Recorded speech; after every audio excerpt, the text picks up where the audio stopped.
गोहाना में सशक्त महिला सशक्त भारत अभियान के तहत आयोजित नारी शक्ति वंदन पद यात्रा ने महिला सशक्तिकरण का मजबूत संदेश दिया।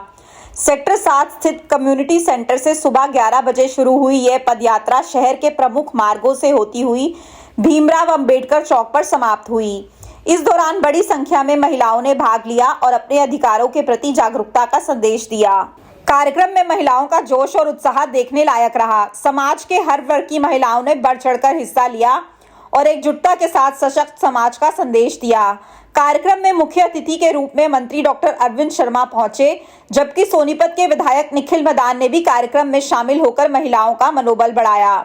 वहीं कार्यक्रम की अध्यक्षता गोहाना नगर परिषद की चेयरपर्सन रजनी विरमानी ने की। अपने संबोधन में मंत्री डॉक्टर अरविंद शर्मा ने कहा कि महिला सशक्तिकरण से देश और समाज दोनों मजबूत होते हैं। उन्होंने बताया कि नारी शक्ति वंदन अधिनियम 2023 महिलाओं के अधिकारों को बढ़ाने की दिशा में एक ऐतिहासिक कदम है और इसे लागू करने की प्रक्रिया जल्द शुरू की जाएगी। उन्होंने कहा कि सरकार लगातार महिलाओं को आत्मनिर्भर बनाने के लिए नई योजनाएं ला रही है। वहीं विधायक निखिल मदान ने कांग्रेस पर निशाना साधते हुए कहा कि यह बिल पहले कभी पास नहीं हो पाया, लेकिन अब इसे लागू कर महिलाओं को उनका हक देने का काम किया गया है। उन्होंने कहा कि महिलाओं को 33% आरक्षण मिलने से वह राजनीति में भी मजबूती से अपनी भागीदारी निभा सकेंगी। गोहाना नगर परिषद की चेयरपर्सन रजनी विरमानी ने भी इस कदम को सराहनीय बताते हुए कहा कि आज की महिलाएं हर क्षेत्र में आगे बढ़ रही हैं और देश को आगे ले जाने में महत्वपूर्ण भूमिका निभा रही हैं। इस पदयात्रा के जरिए महिलाओं ने एकजुट होकर समान अधिकार और सशक्त भारत का संदेश दिया, जिससे पूरे देश में जागरूकता का माहौल देखने को मिला। फुले जी का, डॉक्टर भीमराव अंबेडकर जी का, श्यामा प्रसाद मुखर्जी जी का, पंडित दीनदयाल उपाध्याय जी का, अटल बिहारी वाजपेयी जी का, इन सब का सपना था कि महिलाओं को ज्यादा से ज्यादा मजबूत करे और उसका तरीका एक ही है कि महिलाओं के लिए आरक्षण। जो माननीय प्रधानमंत्री मोदी जी ने 2023 में, जब मैं भी सांसद था, और ये सर्वसम्मति से इस बिल को पास कराया लोकसभा में, 33% आरक्षण लोकसभा में और विधानसभा के लिए। अब 16, 17, 18 तारीख को स्पेशल सेशन बुला करके इसका रास्ता साफ किया जा रहा है कि जल्दी से जल्दी ये लागू हो।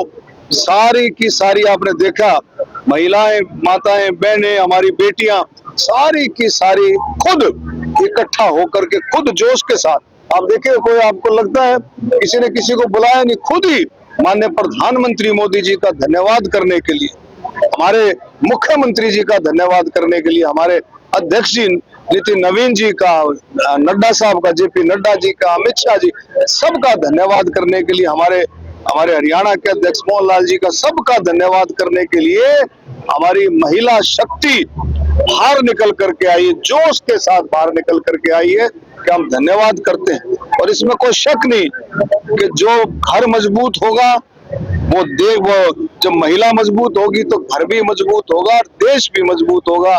और मैं माननीय प्रधानमंत्री जी का, मैं अपनी तरफ से, सभी साथियों की तरफ से, पार्टी के सभी, हम अपने जिला गोहाना की तरफ से, सोनीपत की तरफ से बहुत बहुत तहे दिल से धन्यवाद करते हैं कि आपने ये सोच बनाई और इस सोच को बहुत मजबूती के साथ, वरना कोई, मुझे लगता नहीं कि कोई इसको कर पाता।